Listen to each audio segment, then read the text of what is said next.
I'm Maya Rodriguez, 26 years old, and I thought I knew how manipulative my family could be. That Tuesday evening proved me wrong. My parents sat across from me at their dining room table, their faces grave with manufactured concern as Dad slid a thick stack of loan papers toward me. "Maya," Mom said, her voice trembling with rehearsed emotion, "we need you to sign these tonight. Alex's medical emergency can't wait any longer." The $40,000 personal loan documents landed in front of me with a soft thud, my name already typed in as the sole guarantor. What they didn't know would destroy their financial manipulation scheme forever. Have you ever been ambushed by family members who see you as their personal ATM? Drop your predictions about how I handled this financial trap in the comments below, and don't forget to hit like and subscribe because this family money drama has a twist ending that will leave you speechless. The financial exploitation didn't start that Tuesday. It had been my role since I got my first job at 16. While other teenagers spent their paychecks on movies and clothes, I was covering my older brother Alex's car insurance because he'd crashed his car and my parents couldn't afford the premium increase. That became the template: Alex creates a problem, parents panic about the cost, Maya provides the solution with her hard-earned money. The pattern was so established that my family didn't even pretend it was temporary anymore. When I graduated valedictorian and earned a full scholarship to study computer science, the celebration dinner conversation centered on how my scholarship money could help pay for Alex's remedial community college classes. When I landed my first software engineering job with a $75,000 salary, Mom immediately started planning how my income could help the whole family achieve their dreams. Alex's dreams, it turned out, were expensive and constantly changing. He wanted to be a musician, so I funded studio time and equipment. He switched to film production, so I bought him editing software and a professional camera. When he decided to become an entrepreneur, I co-signed for his business loan that funded a food truck venture that failed within 3 months. Each career change came with a sob story about following his passion and a guilt trip about family supporting family. The financial arrangements were always presented as temporary loans or family investments, but the money never came back. When I asked about repayment, Mom would launch into lectures about successful people lifting others up and how money shouldn't matter between siblings. Dad would remind me that family was more important than dollars and cents, conveniently ignoring that those dollars came from my 60-hour work weeks while Alex played video games in their basement. The most infuriating part was how my financial contributions were simultaneously essential and invisible. My parents would brag to friends about Alex's creative pursuits without mentioning that I funded them. They'd talk about his artistic vision and entrepreneurial spirit while I paid his credit card bills and car payments. I was the engine that made their golden child fantasy possible, but I was never credited as anything more than a supportive sister. Every major milestone in my life became another opportunity for Alex to need financial rescue. My college graduation gift was redirected to pay for his DUI lawyer fees. My first promotion bonus went to cover his gambling debts from a really unlucky poker night that turned out to be 3 months of casino visits. My savings for a down payment on my own apartment became collateral for Alex's failed restaurant investment. The psychological manipulation was masterful. Any resistance to funding Alex's latest crisis was met with accusations of selfishness and reminders of how much the family had sacrificed for my education. Never mind that they'd sacrificed nothing, my scholarship and part-time jobs had covered my expenses. Never mind that Alex had received 3 times the financial support I had, with none of the expectations for success or repayment. By age 25, I'd given my family over $150,000 in direct payments, co-signed loans, and temporary financial assistance that was never repaid. I kept meticulous records, partly from my financial background and partly from a growing awareness that I was being systematically exploited by people who claimed to love me. The breaking point came 6 months before that dinner ambush, when I overheard my parents on a phone call with Alex discussing strategies for getting me to fund his latest scheme. They weren't discussing whether to ask for my help, they were strategizing how to manipulate me into giving it. The casual way they talked about accessing my income, like it was a shared family resource, made me physically sick. That night, I started researching jobs in other countries. Not because I wanted to run away, but because I wanted to be free. Free from the constant financial demands, free from the guilt trips and manipulation, free from being treated like a bank account with emotions rather than a person with my own dreams and goals. The London tech company contacted me 3 weeks later. The salary was competitive, the work visa process was straightforward, and most importantly, it was 5,000 miles away from my family's financial emergencies. I didn't tell anyone about the job application or the interview process. For the first time in my adult life, I was making decisions based on what I wanted rather than what my family needed from me.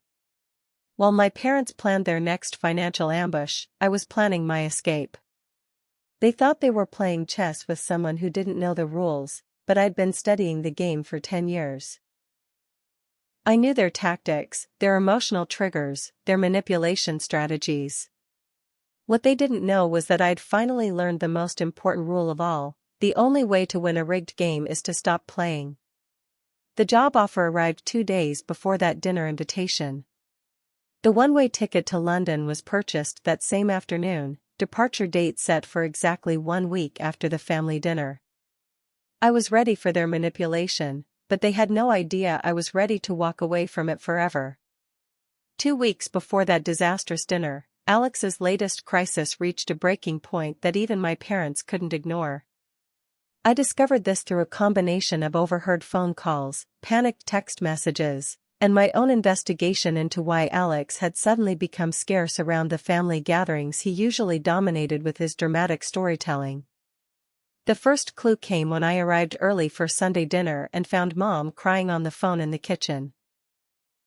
"I don't know what we're going to do," she was saying. $40,000? We don't have that kind of money. Maya will have to help.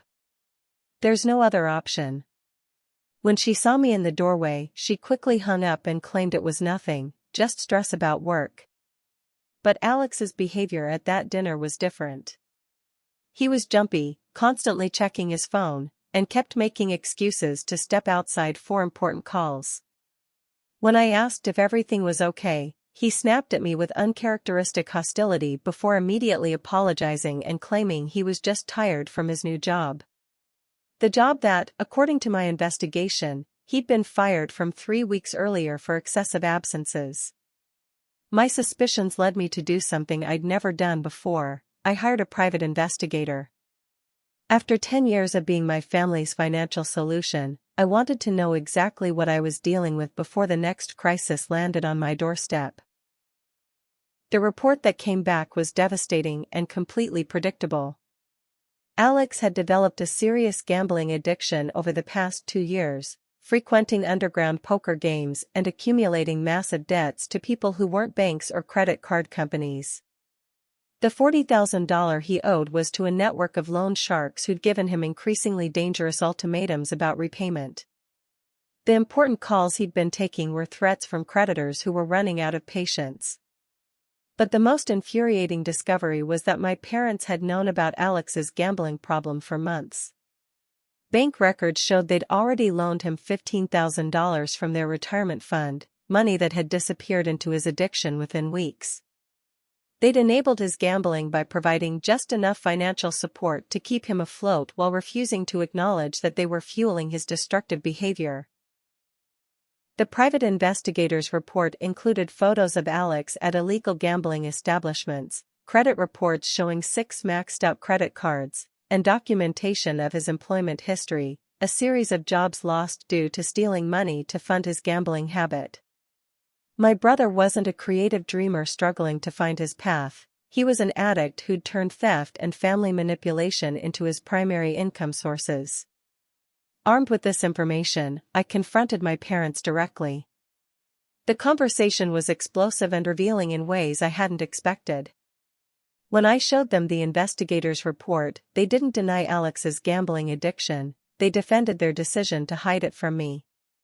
We didn't want you to think badly of Alex, Mom explained, as if my opinion mattered more than the reality of his situation. He's been trying so hard to overcome this problem, and we thought if we could just help him this one more time. This one more time. The phrase that had defined my relationship with my family for a decade. There was always one more crisis, one more emergency, one more situation that required my financial intervention to save Alex from consequences he richly deserved. Dad's approach was more direct. Maya, Alex is in real danger. These people he owes money to aren't going to wait much longer. We need to act fast, and you're the only one with access to that kind of money. The casual assumption that my income was available for Alex's crisis was breathtaking in its entitlement. They weren't asking for my help, they were informing me of my obligation to solve a problem they'd helped create through years of enabling and denial. That's when I learned about their plan for the dinner ambush.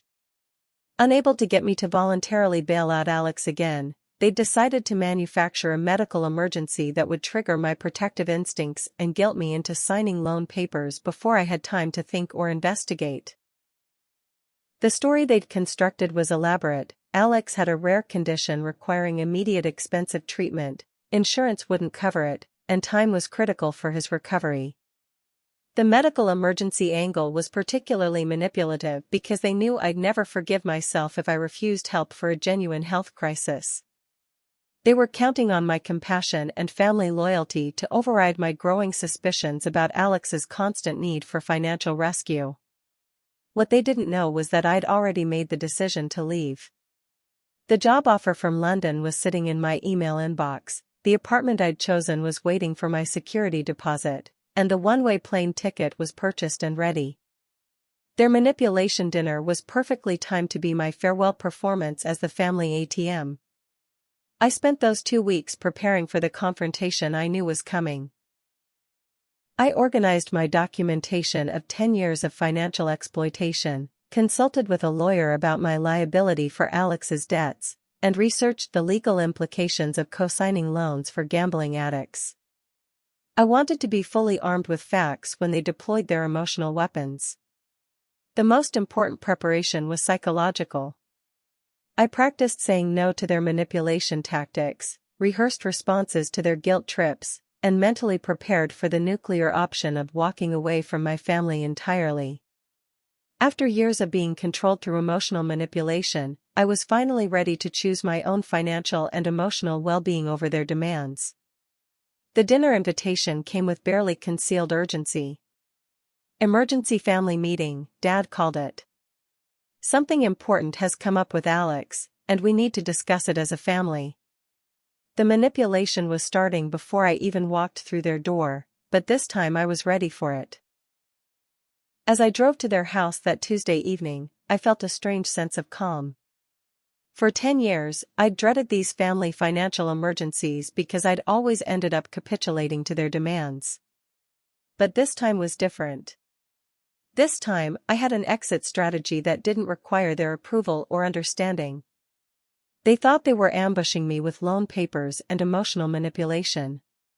What they didn't know was that I was ambushing them with the truth and a plane ticket to freedom. The staging for their manipulation masterpiece was flawless. Mom had prepared my favorite meal, the dining room table was set with their best china, and the lighting was dimmed to create an intimate, serious atmosphere. Alex was already seated when I arrived, his face pale and drawn in what I now recognized as a carefully rehearsed expression of suffering and vulnerability. "Maya, sweetheart, thank you for coming so quickly," Mom said, embracing me with the kind of desperate hug that was supposed to prepare me emotionally for bad news. "We know you're busy with work, but this couldn't wait." Dad gestured for me to sit in the chair directly across from the stack of papers that would soon be revealed as loan documents. The positioning was deliberate, they wanted me surrounded by family members, with the legal papers as the focal point of our conversation. The performance began with Mom's trembling voice delivering the fabricated diagnosis. "Maya, we got some devastating news from Alex's doctor yesterday. He has a rare autoimmune condition that requires immediate treatment. The tears in her eyes appeared genuine, the result of months of practice and genuine fear about Alex's real situation. Alex played his role perfectly, adding details about mysterious symptoms and frightening medical consultations.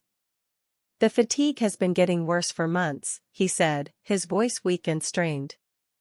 "I kept thinking it was just stress from work, but the doctor says if we don't start treatment immediately, there could be permanent damage." The medical jargon was impressive. They'd clearly researched symptoms and treatments to make their story believable. Alex described blood tests and specialist consultations, insurance complications, and time-sensitive treatment windows. If I hadn't already known the truth, the performance might have been convincing. "The treatment costs $40,000, Dad announced, his voice heavy with the weight of impossible financial burden. "Our insurance classifies it as experimental, so they won't cover it.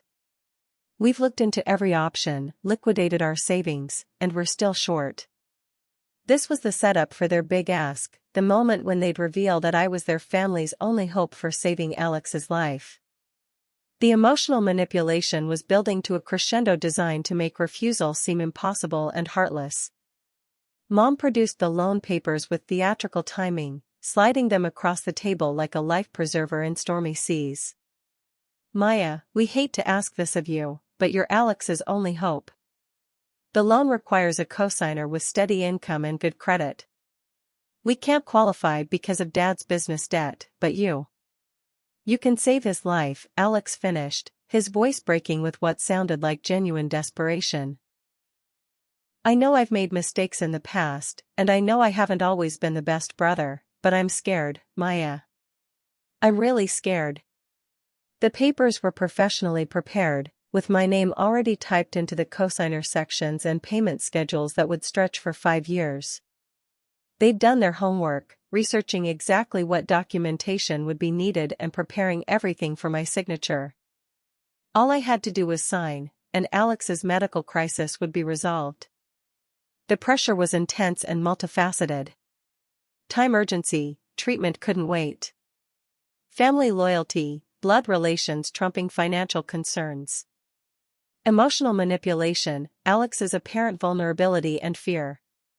Moral responsibility, the implication that refusal would make me complicit in Alex's suffering or death. But I'd been prepared for exactly this scenario. Instead of reacting emotionally, I started asking questions that exposed the holes in their carefully constructed story. "Which doctor gave this diagnosis?" I asked, pulling out my phone. "I'd like to research this condition and understand the treatment options." Alex and my parents exchanged quick glances. "Dr. Martinez at the University Medical Center," Alex said after a pause. "Great, let me call them now and get more information about the treatment timeline and costs," I replied, already dialing the medical center's main number. "Maya, it's after business hours," Mom interrupted quickly. "And besides, we don't have time for second opinions. The treatment needs to start this week. Then I'll call the emergency line." "Medical centers always have someone available to discuss ongoing cases," I said, listening to the phone ring. The panic in their eyes was becoming visible. Their story was designed to create urgency that would prevent me from fact-checking, but I was methodically demolishing their timeline with basic due diligence. "Actually," I said, hanging up the phone, "let me share something interesting I discovered last week." I pulled out the private investigator's report and spread it across the table like a competing set of legal documents. Photos of Alex at underground poker games, credit reports showing his massive gambling debts, and bank records documenting his pattern of financial lies. The silence was deafening. Alex's face went from pale to ashen as he stared at the evidence of his secret life. Mom's hand went to her throat in genuine shock, not at Alex's gambling, but at being caught in their lie. "So Alex," I said conversationally, "which medical condition requires $40,000 in treatment, your non-existent autoimmune disorder, or your gambling addiction that's put you in debt to dangerous people?" The carefully constructed performance collapsed in seconds. Alex's fake vulnerability transformed into genuine panic, Mom's rehearsed tears became real sobbing, and Dad's authoritative concern became desperate anger. "Maya, how dare you hire someone to spy on your own family?" Dad exploded, his face flushing red with rage and embarrassment. "How dare I protect myself from people trying to defraud me with fake medical emergencies?" I countered calmly. "Because that's what this is, fraud. You constructed an elaborate lie to trick me into co-signing a loan for Alex's gambling debts." Alex finally broke character completely. "Maya, please, I know this looks bad, but I really am in danger. The people I owe money to aren't joking around. They're threatening my life." "Then maybe you should have thought about that before you gambled away $40,000, I replied. "Maybe you should have considered the consequences before you lied to your family for months about having a job while you were actually spending your days in illegal poker games." The room erupted in accusations and denials, with my parents trying to regain control of a situation that had spiraled completely beyond their manipulation playbook. But I wasn't finished revealing the truth. "And Mom, Dad," I continued, "let's talk about your role in enabling this addiction. The private investigator found records of you giving Alex $15,000 from your retirement fund 3 months ago. Money that went directly into his gambling habit instead of getting him help for his problem."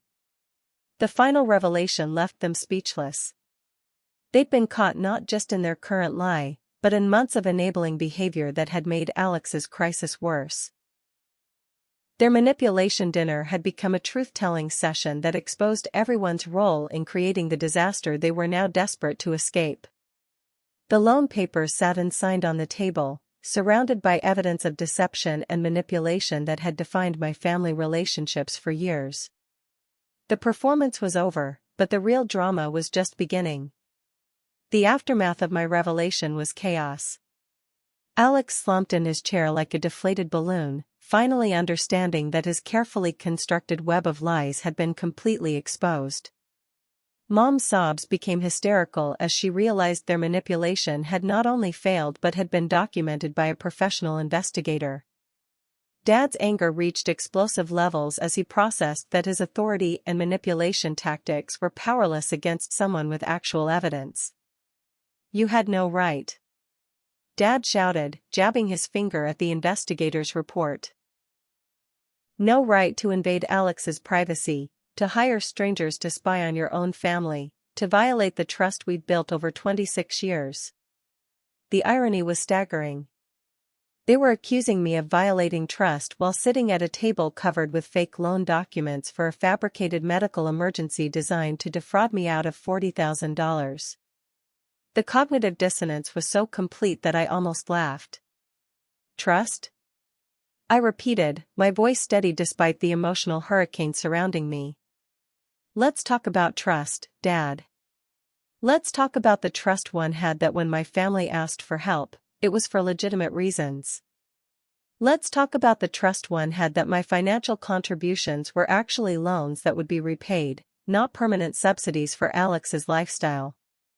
I opened my laptop and pulled up the spreadsheet I'd been maintaining for years. Since I turned 18, I've given this family $186,439 in direct payments, co-signed loans, and emergency financial assistance. Not $1 has been repaid. Not one loan has been honored. Every single financial transaction has been based on lies or manipulation. The numbers were devastating when presented all together. Years of individual crisis moments had obscured the massive total of my financial exploitation. Alex stared at the screen in genuine shock, as if he'd never considered that his individual emergencies added up to a systematic pattern of taking from his sister. Mom tried to regain emotional control of the situation. "Maya, sweetheart, family isn't about keeping score. Family is about helping each other through difficult times. Yes, Alex has made mistakes, but we love him and we love you. That's what families do, they support each other." "Support is mutual," I replied firmly. "What you've created is a system where I provide all the support and Alex provides all the problems." That's not family, that's exploitation with emotional blackmail. Alex finally spoke, his voice barely above a whisper. Maya, I know I've screwed up. I know I've taken advantage of your success and your generosity. But I'm in real danger here. These people don't care about family dynamics or fair treatment. They just want their money. Then get help, I said simply. Check into rehab. Declare bankruptcy. Contact law enforcement about criminal threats. Take responsibility for the consequences of your choices instead of expecting me to pay for them. The suggestion that Alex should face actual consequences for his behavior was apparently revolutionary. My parents stared at me like I'd suggested he should be sacrificed to ancient gods rather than experience the normal results of his own decisions. Maya, you don't understand, Mom pleaded. Alex could be seriously hurt if he doesn't pay these debts. We're talking about dangerous people who don't care about addiction or mental health. We're talking about our son's safety. I understand perfectly, I replied. I understand that Alex created this situation through his own choices. I understand that you've enabled his destructive behavior by protecting him from consequences for years. And I understand that you expect me to continue funding this cycle instead of letting him experience the reality of his decisions. Dad played his final manipulation card, the threat of family destruction. Maya, if you don't help Alex with this situation, you're destroying this family. You're choosing money over your brother's life. You're abandoning the people who raised you and loved you when you needed support. The threat that had controlled my behavior for years fell flat. I'd already made peace with the possibility of losing my family if it meant gaining my freedom from their financial manipulation. No, Dad, I said calmly. I'm choosing my own financial stability and mental health over continuing to enable Alex's addiction and your manipulation. I'm choosing to stop participating in a system that treats me like an ATM with emotions. I closed my laptop and gathered the investigator's report. Here's what's going to happen. I will not cosign this loan. I will not give Alex money for his gambling debts. I will not participate in any more family financial emergencies that are actually consequences of his poor decisions. Alex started crying, genuine tears this time, not the crocodile tears of his medical emergency performance. Maya, please. I'll go to rehab. I'll get help. I'll pay you back everything I owe you. Just help me this one last time. One last time. The phrase that had defined our relationship since I started working. There was always going to be one more crisis, one more emergency, one more situation that required my financial intervention. The cycle would never end unless I ended it. Alex, you promised to get help and pay me back after every single crisis for the past 10 years, I said. Your promises are worthless because you've never kept them. Your word has no value because you've spent years lying to everyone who loves you. Mom made one final desperate appeal. Maya, what if we were wrong about the approach? What if we handle this differently going forward? What if we set up a real repayment plan and get Alex into therapy? The offer of negotiation was tempting, but I knew it was another manipulation tactic. They weren't offering real change. They were offering temporary modifications to get me to sign the loan papers. Once the immediate crisis was resolved, we'd return to the same patterns that had defined our relationship for years. Have you ever reached that moment where you realize the people asking for your help aren't interested in solving their problems, they're interested in making their problems your responsibility? When you understand that every compromise you make just teaches them that your boundaries can be negotiated away? Share your experiences with family financial manipulation in the comments below, because what I did next will show you that sometimes the only way to help people is to stop helping them. There is no different approach with you, I told them. There's no negotiation or compromise that will change the fundamental dynamic where Alex creates crises and I'm expected to solve them financially. The only thing that will change this pattern is removing myself from it entirely. I stood up from the table, leaving the unsigned loan papers behind. Alex's gambling debts are his responsibility. Your decision to enable his addiction is your responsibility. My decision to stop funding this dysfunction is my responsibility. As I walked toward the door, I could hear Alex's voice rising to a wail behind me. Maya, please. You can't just abandon me. I'm your brother. I turned back one final time. Alex, I love you enough to stop enabling your addiction. Mom, Dad, I love you enough to stop participating in your manipulation. But love doesn't mean sacrificing my financial security for problems I didn't create and can't solve.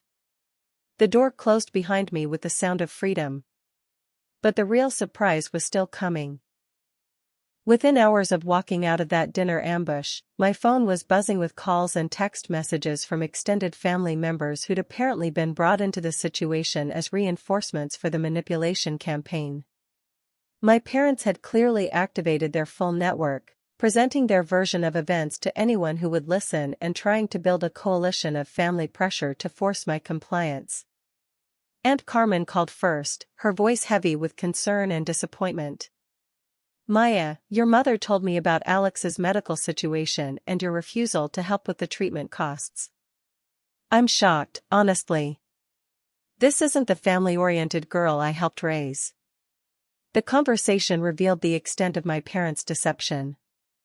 They'd told extended family the fake medical emergency story, painting me as a heartless sister who was willing to let Alex suffer rather than share her financial success. The manipulation campaign wasn't just targeting me. It was designed to destroy my reputation within our family circle. Aunt Carmen, I said carefully, what exactly did my mother tell you about Alex's condition? As she repeated the fabricated medical diagnosis and urgent treatment timeline, I realized my parents had committed to their lie so completely that they were spreading it to people who might eventually discover the truth. They were risking their credibility with the entire extended family to maintain pressure on me. I need to show you something, I told her, and sent photos of the private investigator's report to her phone. This is what Alex is actually dealing with: gambling addiction and criminal debt, not autoimmune disease. The silence that followed was profound. I could hear Aunt Carmen processing the evidence, comparing the medical story my parents had told her with the documented reality of Alex's gambling problem and criminal associations. Maya, she said finally, her voice completely different, your parents lied to me. They lied to all of us. We've been calling you selfish and heartless based on completely false information. That conversation opened floodgates. Aunt Carmen started her own investigation, calling other family members to compare the stories my parents had told each person. The inconsistencies became obvious when people started comparing notes. My parents had tailored their manipulation to each audience, emphasizing different aspects of the fake crisis based on what they thought would be most effective with each person. Uncle Roberto had been told that Alex needed surgery for a life-threatening condition. Cousin Isabella heard that insurance complications were preventing him from getting cancer treatment. My grandmother was told that Alex had a rare blood disorder requiring experimental therapy. Each version was designed to trigger maximum emotional response and financial sympathy from the specific family member. But my parents had made a crucial mistake in their desperation. They'd underestimated how quickly modern families communicate with each other. The extended family group chat that usually shared birthday wishes and vacation photos became a fact-checking forum where people started questioning why everyone had heard different versions of Alex's medical crisis. The private investigator's report became viral within our family network, shared from phone to phone as people realized the extent of the deception. But more importantly, the financial documentation I'd maintained for years started making sense to family members who'd witnessed smaller instances of the exploitation pattern without understanding the full scope. Cousin Maria called me crying. Maya, I remember your college graduation party when your parents kept talking about how successful you were and how you were going to help Alex start his music career. I thought it was sweet that you were supporting his dreams. I had no idea they were pressuring you to fund everything.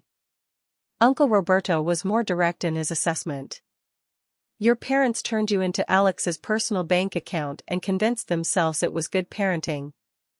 They robbed you of your 20s by making you financially responsible for their failure to raise Alex properly. The most damaging revelation came from my grandmother, who called with information that recontextualized years of family interactions. Maya, dear, I need to tell you something that's been weighing on my heart. Last Christmas, when everyone was talking about Alex's new business ventures and creative projects, your mother asked me not to give you and Alex equal Christmas gifts because it might make Alex feel bad about not being as financially successful as you. Equal Christmas gifts. My grandmother had been manipulated into giving Alex more expensive presents because my success supposedly made him feel inferior. The favoritism extended even to holiday celebrations, with my achievements being treated as obstacles to Alex's self-esteem rather than accomplishments worth celebrating. I'm so ashamed, grandmother continued.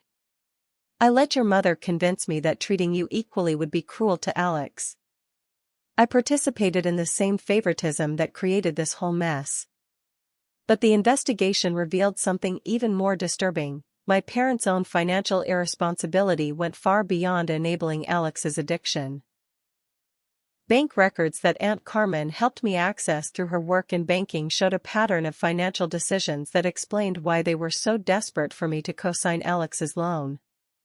My parents had refinanced their house 3 times in 5 years, each time pulling out equity to fund Alex's various business ventures and gambling debts. Their retirement accounts were completely depleted, not just from the recent $15,000 loan to Alex, but from years of early withdrawals to cover his crises. They had no savings, maxed out credit cards, and were facing foreclosure on their heavily mortgaged house. The $40,000 loan they wanted me to co-sign wasn't just about saving Alex from his gambling creditors, it was about saving themselves from financial ruin. They'd gambled their own retirement security on Alex's potential success, and when that failed, they'd decided I should gamble mine. Uncle Roberto was furious when he learned about my parents' financial situation. They've been living beyond their means for years, funding Alex's lifestyle with money they don't have, and now they want you to take on legal responsibility for debts they helped create. This isn't family helping family, this is financial abuse. The extended family's investigation also revealed that I wasn't the only one who'd been manipulated for financial support. Cousin Isabella had lent Alex $3,000 for emergency car repairs that she was never repaid. Uncle Roberto had co-signed Alex's credit card when he was 19, a debt that was currently in collections and damaging Roberto's credit score. Aunt Carmen had hired Alex for several construction jobs that he'd abandoned mid-project, costing her business relationships with clients. The pattern was systemic. Alex created financial crises, my parents enabled and escalated those crises with their own poor decisions, and extended family members were recruited as financial solutions through emotional manipulation and false information. I was just the biggest target because I had the highest income and the deepest sense of family obligation. But the most shocking discovery came from my cousin Jennifer, who worked in law enforcement and had access to databases that revealed the true scope of Alex's criminal associations. The people he owed money to weren't just underground poker operators, they were part of an organized crime network that had been under federal investigation for money laundering and violent debt collection. Maya, Jennifer told me during a tense phone conversation, if you co-signed that loan and something happened to Alex, you wouldn't just be responsible for $40,000 in debt. You'd be financially connected to people who are under federal investigation. Your banking records, your employment, your entire financial life would be subject to criminal investigation. The loan my parents wanted me to sign wouldn't just make me responsible for Alex's gambling debts, it would make me a potential accessory to federal crimes. They were asking me to risk my career, my security clearance at work, and my freedom to protect Alex from consequences he'd earned through his own criminal behavior. Armed with this information, I made a decision that changed everything. Instead of continuing to argue with my parents or trying to reason with Alex, I contacted federal authorities about the criminal threats Alex was facing and my family's attempts to make me financially liable for debts to people under federal investigation. The FBI agent I spoke with was matter-of-fact about the situation. Ms. Rodriguez, if your brother is being threatened by people associated with the crime ring we're investigating, he needs to contact law enforcement immediately. If your family is pressuring you to take financial responsibility for debts to these individuals, that could constitute conspiracy to commit money laundering. The conversation lasted 2 hours and included detailed questions about my family's financial history, Alex's gambling activities, and my parents' knowledge of his criminal associations. By the end, I understood that my family hadn't just been asking me to enable Alex's addiction, they'd been asking me to participate in federal crimes. That evening, I called my parents and played a recording of my conversation with the FBI agent. The silence that followed was the sound of their manipulation strategy crumbling under the weight of criminal liability. "Maya," Dad said finally, his voice shaking, "you called the federal government on your own family?" "I called the federal government to protect myself from being made an accessory to federal crimes by my own family," I corrected. "Alex's debts aren't just to dangerous people, they're to people under federal investigation. You were asking me to cosign loans that would make me a target of criminal investigation." The realization that their financial manipulation had criminal implications was apparently too much for my parents to process. They'd been so focused on solving Alex's immediate crisis that they'd ignored the broader legal ramifications of his associations and debts. But I wasn't finished revealing the truth about their situation. According to the FBI agent I spoke with, families who knowingly transfer money to pay debts owed to organized crime networks can be charged with money laundering. Every dollar you've given Alex to pay these debts has potentially made you criminals.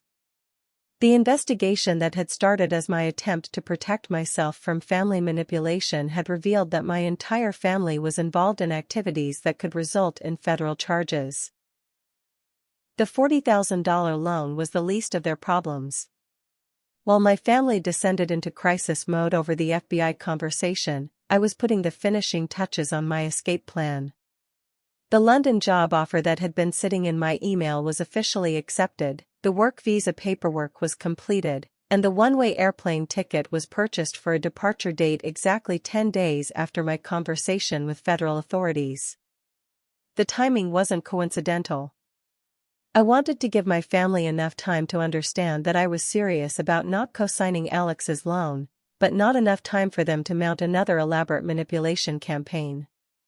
10 days would force them to confront the reality of Alex's situation without my financial intervention while giving me a clean break from their inevitable emotional terrorism. My apartment in London was secured through video tours and digital lease signing. The furnished one-bedroom flat in Canary Wharf was exactly what I needed. Modern, professional, and 5,000 miles away from family members who saw my bank account as community property. The monthly rent was reasonable compared to my new salary, and the building's security features would prevent unexpected visits from family members who decided to track me down. The hardest part of the preparation was deciding what to take with me and what to leave behind. A lifetime of possessions had to be condensed into 2 suitcases and a few shipped boxes. Everything else would be sold, donated, or abandoned as the price of my freedom from family financial manipulation. But the most challenging preparation was emotional. I was about to cut ties with my family completely, potentially forever, in order to protect myself from their toxic financial dynamics. The decision was necessary but devastating. I was choosing my own well-being over relationships with people I'd loved my entire life. My colleagues at work were supportive but shocked when I announced my resignation and international move with only 2 weeks' notice. "Maya," my manager said during our exit interview, "this seems very sudden. Are you sure you're making this decision for the right reasons?" I couldn't explain that I was fleeing family members who saw my success as their personal ATM without sounding like I was making excuses for abandoning my career in America. Instead, I focused on the professional opportunities and international experience that would advance my long-term career goals. The London tech company was thrilled to have me join their team ahead of schedule. My new manager called personally to discuss the transition timeline and express excitement about my contributions to their artificial intelligence research projects. The work would be challenging and rewarding in ways that had nothing to do with solving other people's financial crises. 3 days before my departure, Alex called me directly for the first time since the dinner ambush. His voice was different, quieter, less manipulative, almost resigned to whatever consequences he was facing. "Maya, I know you're not going to co-sign the loan," he said without preamble. "I know you're probably right not to. But I need you to know that I understand how badly I've screwed up, not just with the gambling, but with our whole relationship." The conversation that followed was the most honest discussion Alex and I had ever had. He admitted to years of lying, manipulation, and taking advantage of my success. He acknowledged that our parents had enabled his behavior by protecting him from consequences and making me responsible for his financial mistakes. "I don't know how to be an adult," he confessed. "I've never had to solve my own problems or face real consequences for my decisions. Every time things got bad, you were there to bail me out, and I started depending on that instead of learning to take care of myself." The admission was devastating and liberating simultaneously. After years of gaslighting and manipulation, Alex was finally acknowledging the reality of our family dynamics and his role in perpetuating them. "Alex," I said carefully, "what are you going to do about the debts and the threats?" "I'm turning myself into the FBI," he said simply. "Cousin Jennifer gave me the contact information for the agent you spoke with. I'm going to tell them everything about the gambling ring and the threats, and hopefully they can protect me while I testify against the people who run the operation." The decision was mature and responsible in a way that Alex had never been before. Facing the possibility of physical harm had apparently forced him to confront reality in ways that years of family enabling had not. "I'm also checking into rehab," he continued. "There's a program for gambling addiction that includes psychological counseling and financial planning.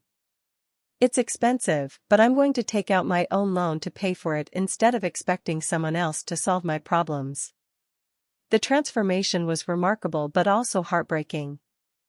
It had taken federal criminal investigation and the threat of violence to motivate Alex to take responsibility for his own life. All the years of family support and financial assistance had actually prevented him from developing the skills he needed to function as an adult. "Maya, I know you're leaving the country," he said finally. "Mom and Dad told me about your job in London. I want you to know that I support your decision. I think you need to get away from us to have a healthy life." The conversation ended with something I'd never experienced before. Alex taking responsibility for his own situation and releasing me from any obligation to solve his problems. It was the first genuinely loving thing he'd done for me in our entire adult relationship. My parents made one final attempt at reconciliation the night before my departure. They showed up at my apartment with flowers, apologies, and promises of changed behavior that sounded rehearsed and desperate. "Maya, sweetheart, we realize we've made mistakes in how we've handled Alex's situation and your role in the family," Mom said, her voice heavy with manufactured sincerity. "We want to work things out. We want to rebuild our relationship on healthier terms." The offer was tempting because it was exactly what I'd wanted to hear for years. But I'd learned to recognize the difference between genuine change and temporary modifications designed to regain control over my behavior. "Mom, Dad, I appreciate the apology," I said, standing in my doorway rather than inviting them in. But apologies without consequences aren't real apologies. Changed behavior is the only thing that demonstrates genuine change, and that takes years to establish, not conversations to promise. Dad tried a different approach. "Maya, you're making a huge mistake. You're throwing away your family, your career, your entire life in America because you're angry about money. That's not rational or healthy." The characterization of my decision as irrational anger was typical family gaslighting, reducing my legitimate concerns about financial exploitation to emotional overreaction that could be dismissed rather than addressed. "I'm not angry," I replied calmly. "I'm making healthy choices to protect myself from people who have systematically exploited my success for their own benefit." "That's not anger, that's wisdom." As my parents drove away from my apartment complex for the last time, I felt the same sense of liberation I'd experienced walking out of their manipulation dinner. The next morning, I would board a plane to London and begin a life where my financial success belonged to me rather than my family's crisis management system.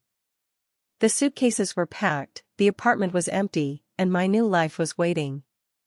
But the real victory was still coming. 6 months later, I was sitting in a London cafe near my new office, video chatting with cousin Jennifer while rain streaked the windows behind me. The grey English weather had become surprisingly comforting, a daily reminder that I was far enough away from my family's financial drama to build a life based on my own choices rather than their emergencies. The transformation in my life was remarkable but also subtle. Instead of checking my phone anxiously for crisis messages from family members, I used it to coordinate weekend trips to Paris and Amsterdam with new colleagues. Instead of budgeting around potential family emergencies, I was saving for a down payment on a London flat and contributing to retirement accounts that would actually benefit me. Instead of dreading family gatherings that inevitably became fundraising sessions for Alex's latest disaster, I was building relationships with people who valued my success rather than seeing it as community property. But the most significant change was psychological. For the first time in my adult life, I was experiencing financial peace. My income belonged to me, my savings were secure from family raids, and my financial decisions were based on my own goals rather than other people's crises. The constant anxiety that had defined my relationship with money, wondering when the next family emergency would drain my accounts, had been replaced by genuine excitement about building wealth for my own future. The London job had exceeded all my expectations. The artificial intelligence research team welcomed my expertise in machine learning algorithms, and my American work ethic stood out in ways that accelerated my career advancement. Within 4 months, I'd been promoted to senior engineer with a salary increase that would have triggered immediate family demands if they'd known about it. The freedom to succeed without automatic obligations to share that success was intoxicating. My new colleagues became the healthy chosen family I'd never experienced. Sarah from Manchester invited me to her family's Sunday dinners, where success was celebrated rather than redistributed. James from Edinburgh included me in his friend group's hiking trips, where people split expenses equally instead of expecting the highest earner to subsidize everyone else's participation. These relationships showed me what normal family dynamics looked like: mutual support without financial exploitation, celebration without obligation, love without manipulation. But the most satisfying development was completely unexpected. Alex had actually followed through on his promises to change his life. Jennifer updated me regularly on his progress, and the transformation was genuine rather than performative. "He's been in rehab for 4 months now," Jennifer told me during our video call. "Not just for the gambling addiction, but for the psychological issues that created his dependency on other people to solve his problems. The counselors are helping him understand how family enabling prevented him from developing adult coping skills." Alex had indeed contacted the FBI about his gambling debts and criminal associations. His testimony had contributed to the federal investigation that resulted in arrests of the organized crime network that had been threatening him. More importantly, the legal protection he received from law enforcement had given him space to address his addiction without the immediate pressure of violent debt collectors. "He's working now," Jennifer continued. "Nothing glamorous, night shift at a warehouse while he attends community college during the day. But he's paying his own rent, covering his own expenses, and hasn't asked anyone in the family for money in 6 months." The Alex that Jennifer described was someone I'd never met. A responsible adult who solved his own problems and took care of his own needs. It had taken the complete removal of his family's safety net to force him to develop these skills, but the change appeared to be genuine and sustainable. My parents' adjustment was more challenging and less successful. Without my financial contributions to subsidize their lifestyle and Alex's crises, they were forced to confront the reality of their own poor financial decisions.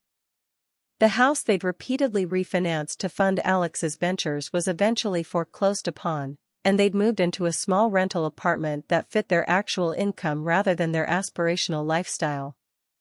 "They're bitter," Jennifer admitted. "They blame you for abandoning the family during a crisis, and they blame Alex for creating the crisis in the first place. They haven't taken responsibility for their role in enabling his addiction or pressuring you to fund it." The lack of accountability wasn't surprising but was disappointing. Even facing the consequences of their financial manipulation, my parents remained convinced that they were victims of circumstances rather than architects of their own problems. Their refusal to acknowledge their role in the family dysfunction meant that reconciliation remained impossible. But their financial struggles had created an unexpected benefit: other family members were no longer subject to their manipulation campaigns. Without my income to redistribute, my parents had lost their primary tool for managing family dynamics and keeping Alex from facing consequences. The extended family was experiencing healthier relationships without the constant drama of crisis management and financial exploitation. The most rewarding part of my new life was completely unexpected. In November, I met David at a technology conference in Edinburgh. He was a British software architect with his own successful consulting business, someone who understood professional ambition and financial independence. Our relationship developed naturally, without the baggage of family manipulation or the fear that my success would create obligations for him to support distant relatives' crises. When I told David about my family situation and the reasons I'd moved to London, his response was refreshingly normal: "That sounds absolutely mental. Your family treated you like their personal bank account and then got angry when you closed the account. Good for you for protecting yourself." The relationship was healthy in ways I'd never experienced. David celebrated my professional achievements without assuming they created obligations for me to subsidize other people's lifestyles. He contributed equally to our shared expenses without expecting me to cover more because I happened to earn more. Most importantly, he supported my decision to maintain boundaries with family members who had exploited my generosity for years. By Christmas, we were discussing moving in together and planning a future that included travel, shared investments, and possibly starting our own technology consulting firm. For the first time in my adult life, I was building a partnership with someone who saw my success as an asset to celebrate rather than a resource to redistribute. The holiday season brought the inevitable guilt trips from my family. Mom called crying about spending Christmas without her daughter. Dad sent emails about family obligations and the importance of forgiveness, and various aunts and uncles left voicemails about healing family wounds and moving past financial disagreements. But I felt nothing but relief about missing the holiday drama. Instead of spending Christmas managing family tensions and dodging requests for money, I celebrated with David's family in Yorkshire. People who welcomed me warmly and asked about my work and interests rather than my bank account balance. The contrast was so stark that it reinforced my decision to prioritize healthy relationships over obligatory ones. The final validation came in February when Alex called me directly. The conversation was brief but profound. "Maya, I wanted to update you on my situation and thank you for something that's taken me 8 months to understand," he said, his voice steady and mature in ways I'd never heard before. "Thank me? For not cosigning that loan," he said simply. "For not bailing me out one more time. For forcing me to face consequences that I'd been avoiding my entire adult life. The counselors in rehab helped me understand that every time you saved me from my mistakes, you were actually preventing me from learning how to save myself." The acknowledgement was everything I'd needed to hear but never expected to receive. Alex had finally understood that my refusal to enable his addiction was the most loving thing I could have done for him. "I'm not asking you to come back or resume our relationship," he continued. "I understand that you need distance from our family dynamics to maintain your own health. But I wanted you to know that your decision to walk away forced me to grow up in ways that your financial support never could." We talked for nearly an hour, the longest honest conversation we'd ever had. Alex told me about his job, his therapy sessions, his plans to finish his degree, and his relationship with a woman he'd met in group counseling who understood addiction recovery. He sounded like the brother I'd always wanted but had never been allowed to have. "I'm proud of you," I told him, meaning it completely. "You've done something incredibly difficult, and you've done it without asking anyone else to sacrifice for your benefit. That's genuine strength." The conversation ended with something I'd never imagined possible: mutual respect between siblings who had been trapped in toxic roles for their entire relationship. Alex was learning to be responsible for himself, and I was learning to let him experience both the consequences and the rewards of his own choices. As spring arrived in London, bringing longer days and warmer weather, I reflected on the year that had changed my life completely. The decision to walk away from my family's financial manipulation had cost me relationships with people I loved, but it had given me something more valuable: freedom to build a life based on my own values and goals rather than other people's crises and expectations. The plane ticket that had seemed like an escape from family obligations had actually been a ticket to personal liberation. By refusing to continue funding my family's dysfunction, I had forced them to confront reality and develop healthier coping mechanisms. By protecting my own financial security, I had demonstrated self-respect that inspired others to treat me with respect. Have you ever had to choose between toxic family loyalty and your own financial security?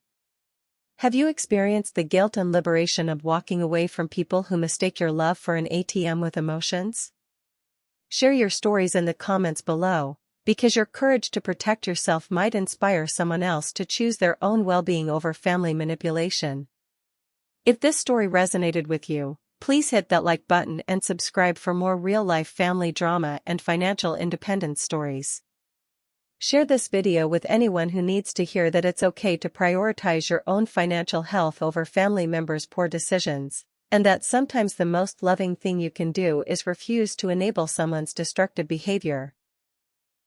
Thank you for joining me on this journey from family exploitation to personal liberation, for supporting my decision to choose financial freedom over family guilt, and for understanding that healthy relationships require mutual respect and shared responsibility. Here's to building lives where our success belongs to us, where our love isn't measured by our bank account contributions, and where we have the courage to walk away from any relationship that requires us to sacrifice our well-being for someone else's comfort. Remember, you don't owe anyone access to your income just because you share DNA. You deserve relationships that celebrate your success rather than exploiting it. Trust your instincts, protect your financial security, and never apologize for refusing to fund other people's poor choices, even when those people are family. The sweetest revenge isn't punishment or cruelty. The sweetest revenge is building a life so healthy and successful that toxic people's absence feels like a gift. Sometimes the strongest thing you can do is simply buy a plane ticket and refuse to look back. Freedom has a price, but it's worth every penny you don't have to spend on someone else's problems.